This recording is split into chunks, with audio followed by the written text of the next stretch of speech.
Good afternoon, everyone. Good afternoon.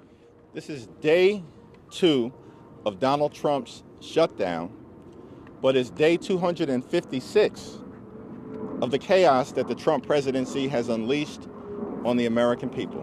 Republicans have shut the government down because they don't want to provide health care to working class Americans.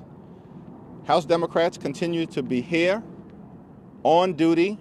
House Republicans are on vacation.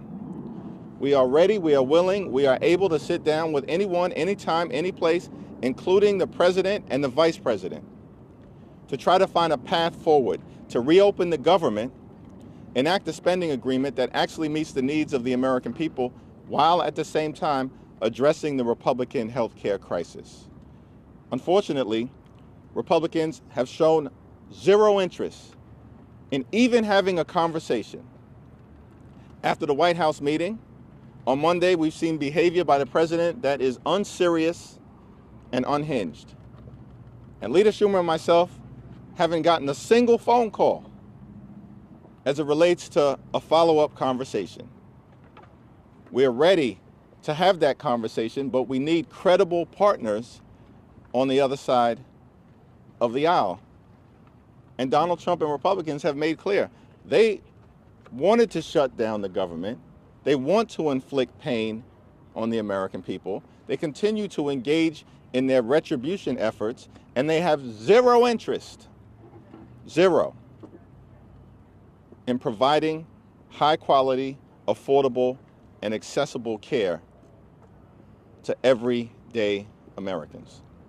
Questions? Leader Jeffries, Speaker Johnson says he's got nothing to negotiate with you over. Will you accept anything less than a permanent extension of Affordable Care Act subsidies? The legislation that House Democrats and Senate Democrats have introduced together relates to a permanent extension of the Affordable Care Act tax credits for working class Americans. Understand, in the Republican One Big Ugly Bill, where they enacted the largest cut to Medicaid in American history, stole food from the mouths of hungry children, hungry seniors, and hungry veterans, and all of this was done so that they could provide massive tax breaks to their billionaire donors. And you know what? Those massive tax breaks were made permanent. Why in the world should everyday Americans, working class Americans, hardworking American taxpayers accept anything less? I mean, literally this year, House Republicans, Senate Republicans, and Donald Trump enacted massive tax breaks for their billionaire donors, for the wealthy, the well-off, and the well-connected, all to subsidize the lifestyles of the rich and shameless. And this was done permanently, and now they want the American people, not us, Democrats, the American people to accept anything less than a permanent extension of tax credits that make their health care affordable. Understand this, over the last few days and over the next few days, what you're going to see is more than 20 million Americans experience dramatically increased health care premiums, copays, and deductibles because of the Republican unwillingness to extend the Affordable Care Act tax credits. They're not even willing to extend it for multiple years, let alone do what Republicans just did for billionaire donors, which is to extend the billionaire tax breaks permanently. Of course, the American people should accept nothing less. Leader Jeffries. Yep. Thank you. Good afternoon. You said yesterday this was not about 2026. Are you concerned in any way about the political ramifications that voters might blame your side down the road? The American people are crystal clear on who shut down the government. Crystal clear. They know it was Donald Trump and Republicans for a wide variety of reasons. Republicans have repeatedly shut the government down throughout the years.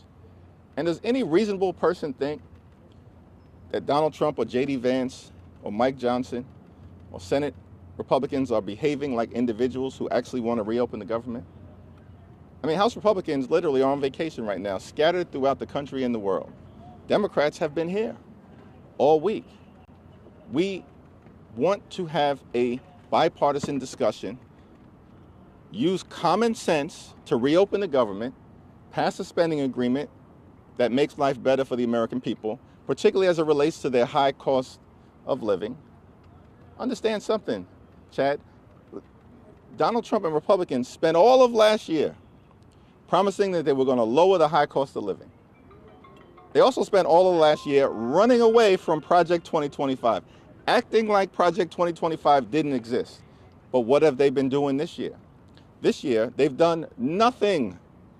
Zip, zero, stingy with De Niro, nothing to lower the high cost of living for everyday Americans, while at the same period of time, implementing and unleashing Project 2025. Now, all of a sudden, Donald Trump admits it was his project all along. He just did it earlier today. What we're saying is America's too expensive. Donald Trump has made things worse. Costs haven't gone down on day one, they're going up.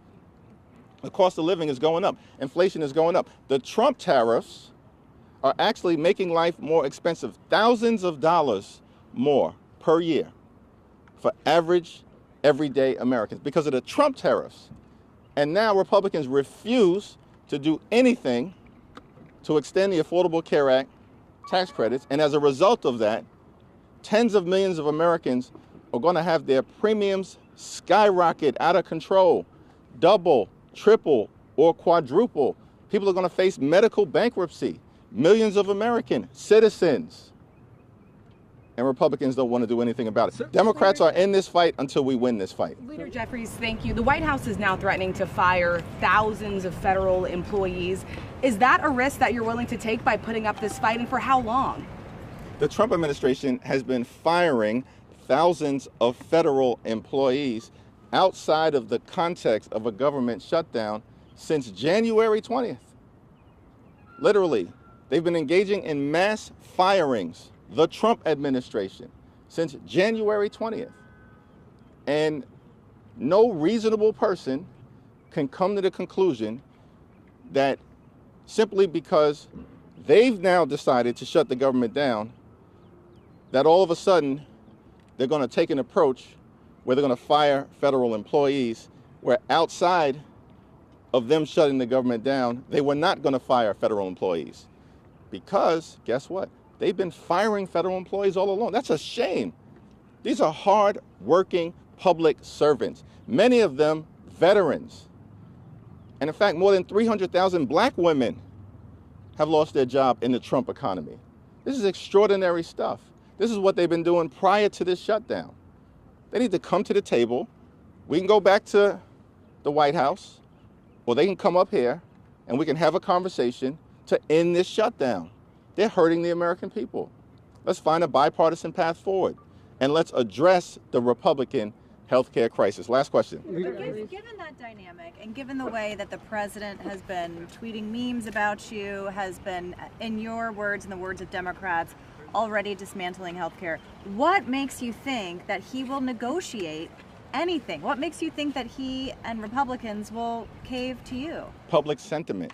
At the end of the day, the public knows that Donald Trump and Republicans have shut the federal government down, and that they're continuing to engage in the chaos and the cruelty and the corruption that we've seen from this administration from day one of the presidency. Again, this is the first week of their shutdown, but we've had months of chaos and cruelty unleashed on the American people.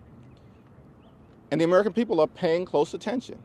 And they know that it was Donald Trump and Republicans who have shut the government down.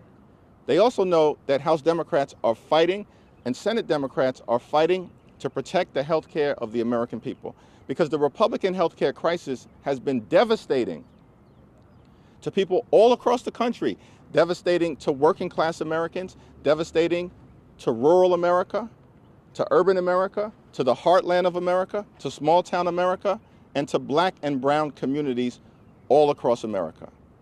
We've never seen anything like this in terms of the pain that has been inflicted on the American people by Republicans. House Democrats are simply making the case that we need to cancel the cuts, lower the costs, and safe health care. Thank you all. Leader Thank you all. can you address